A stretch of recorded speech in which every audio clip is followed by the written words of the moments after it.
Big breaking news చూస్తున్నాం. తెలంగాణ రాష్ట్ర రాజకీయాల్లో ఒక పెను మార్పు జరగబోతున్నట్టు తెలుస్తుంది. ప్రధానంగా అధికార కాంగ్రెస్ పార్టీ క్యాబినెట్లో కొన్ని మార్పులు చేర్పులు చేయబోతున్నట్టుగా తెలుస్తోంది. పనితనము తక్కువగా ఉన్నటువంటి మంత్రులు ప్రమాదంలో పడి తమ పదవులను కోల్పోయే ఛాన్స్ ఉందని చర్చ జరుగుతుంది.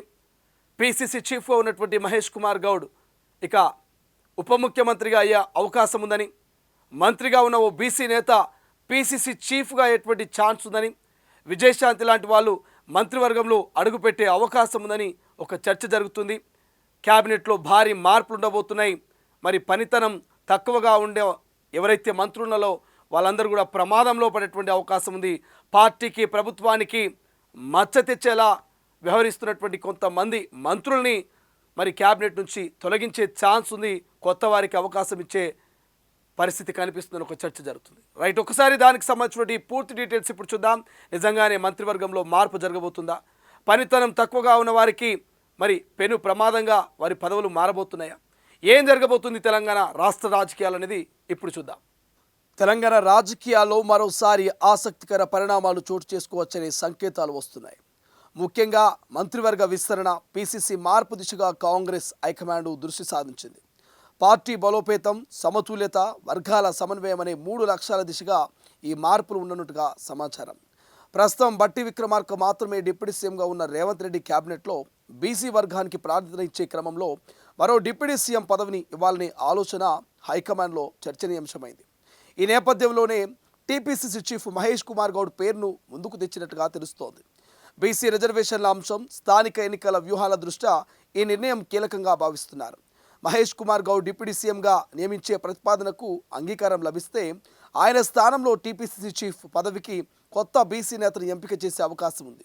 అందులో పొన్నం ప్రభాకర్ పేరు ప్రధానంగా చర్చలో ఉంది. ఇక మంత్రివర్గంలో మార్పుల దిశగా కూడా చురుకైన కసరత్తు జరుగుతోంది. పనితీరు తక్కువగా ఉన్న కొందరు మంత్రులకు పదవి కోల్పోయే ప్రమాదం సైతం ఉందంటూ పార్టీ వర్గాల్లో చర్చ జరుగుతుంది. ఇప్పటికే హైకమాండ్ వారికి ప్రగతి నివేదికలు ఇచ్చి హెచ్చరికలు జారీ చేసినట్టుగా సమాచారం. అదేవిధంగా కొత్తగా మంత్రివర్గంలో చోటు కోసం పలువురు నేతలు ప్రయత్నాలు మొదలుపెట్టారు. ముఖ్యంగా బీసీ కోటలో ప్రభుత్వ విప్పులు ఆది శ్రీనివాస్, బీర్ల ఐలయ్య, షాద్నగర్ ఎమ్మెల్యే వీళ్లపల్లి శంకర్ లాంటి కొంత బీసీ నేతలు మంత్రివర్గంలో అడుగు పెట్టాలంటూ ప్రయత్నాలు చేస్తుండగా, ఇక అజారుద్దీన్కు మంత్రి పదవి ఇచ్చిన తర్వాత ఇతర సీనియర్ నేతలు కూడా తమకు అవకాశం ఇవ్వాలంటూ హైకమాండ్ను కోరుతున్నట్టు తెలుస్తోంది. అలాగే అసెంబ్లీ ఎన్నికల్లో ఓడిపోయిన నేతలు అంజన్ కుమార్ యాదవ్, మధు యాష్కి గౌడ్ కూడా క్యాబినెట్లో అవకాశం కోరుతున్నారు. ఎస్టీ వర్గం నుంచి బాలునాయక్, రామచంద్ర నాయక్ పేర్లు కూడా రేసులో వినిపిస్తున్నాయి. ఇక జూబ్లీహిల్స్ ఉప ఎన్నికల ఫలితాల తర్వాత ఈ క్యాబినెట్ ప్రక్షాళనపై తుది నిర్ణయం వచ్చే అవకాశం ఉంది. అప్పటి వరకు అన్ని నేతలు హైకమాండ్ కదలికలపై ఇక కన్నయ్యగా రాబోయే రోజుల్లో రేవంత్ టీంలో జరిగే మార్పులు తెలంగాణ రాజకీయాలకు కొత్త మలుపు తిప్పే అవకాశం ఉందంటూ రాజకీయ విశ్లేషకులు సైతం అంచనాలు వేస్తున్నారు. ఇక డిసెంబర్లో లేదా వచ్చే ఏడాది జనవరిలో భారీ ప్రక్షాళన చేపట్టనుంది. రాష్ట్రంలో కాంగ్రెస్ ప్రభుత్వం ఏర్పడి డిసెంబర్కు 2 ఏళ్లు పూర్తి కానున్న నేపథ్యంలో మంత్రివర్గాన్ని పునర్వ్యవస్థీకరిస్తున్నట్టుగా తెలుస్తోంది. దీంతో పాటు ఇక మంత్రుల శాఖల్లోనూ భారీగా మార్పులు తీసుకురానట్టుగా తెలుస్తోంది. అయితే ఈ కసరత్తులో కొత్తగా నియమితులైనటువంటి 4 మంత్రులకు మినహాయింపు ఉంటుందంటూ పార్టీ వర్గాలు తెలియజేస్తున్నాయి. ఇక మంత్రివర్గంలో మరో 2కి అవకాశం ఉంది. పునర్వ్యవస్థీకరణతో మరికొందరికి అవకాశం దక్కనుంది. ఇక వాస్తవానికి క్యాబినెట్లో ముఖ్యమంత్రి సహా 18 మందికి అవకాశం ఉంటుంది. జూబ్లీహిల్స్ ఉప ఎన్నికల్లో కాంగ్రెస్ పార్టీ అనుకున్న విధంగా ఫలితాలు రాకపోతే మాత్రం సీఎం రేవంత్ రెడ్డి కొద్దిమంది మంత్రులకు క్యాబినెట్ నుంచి ఉద్వాసన పలికే అవకాశం ఉన్నట్టు చర్చ సాగుతోంది. అనుకున్న రీతిలో ప్రజల్లో ప్రభుత్వానికి మంచి పేరు రాలేదని అసంతృప్తిలో కాంగ్రెస్ హైకమాండ్ ఉన్నట్టు తెలుస్తోంది. 6 గ్యారెంటీల్లో మహిళలకు ఉచితంగా ఫ్రీ బస్, రైతులకు పెంచిన ఆర్థిక సాయం, 500 రూపాయలకే గ్యాస్ సిలిండర్, 200 యూనిట్లకు వరకు ఉచిత విద్యుత్ వంటి అందిస్తున్న ఇక ప్రజల్లో అనుకున్నంత పాజిటివ్ వేవ్ పార్టీకి లేదన్న కాంగ్రెస్ అధినాయకత్వం భావిస్తున్నట్టుగా కొంత పార్టీ వర్గాల్లో చర్చ జరుగుతోంది. మరోవైపు 6 గ్యారెంటీలో ఇతర పథకాలు ఇంకా పట్టాలెక్కలేదు.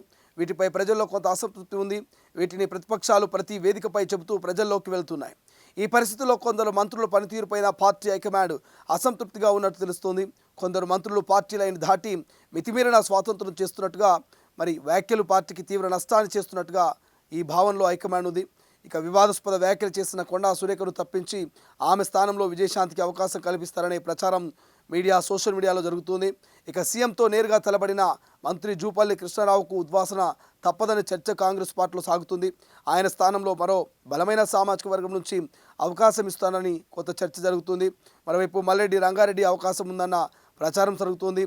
ఇక కోమటిరెడ్డి వెంకటరెడ్డిని తొలగించి ఆయన స్థానంలో ఆయన బ్రదర్ కోమటిరెడ్డి రాజగోపాల్ రెడ్డికి అవకాశం ఇచ్చే ఛాన్స్ ఉందని ఒక చర్చ నడుస్తోంది. గత కొంతకాలంగా రాజగోపాల్ రెడ్డి పార్టీపై అసంతృప్తి వెలగక్కుతున్న విషయం కూడా తెలిసిందే.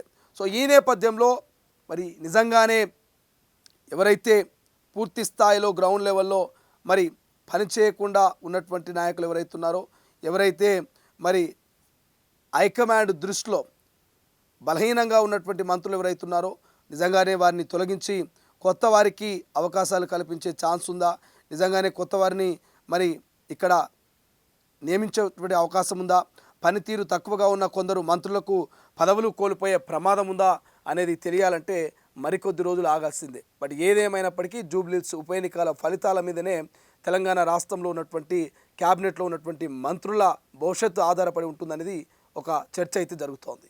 అసలైన తొలి వెలుగు. ఫాలో వాట్సాప్ @తొలి వెలుగు official.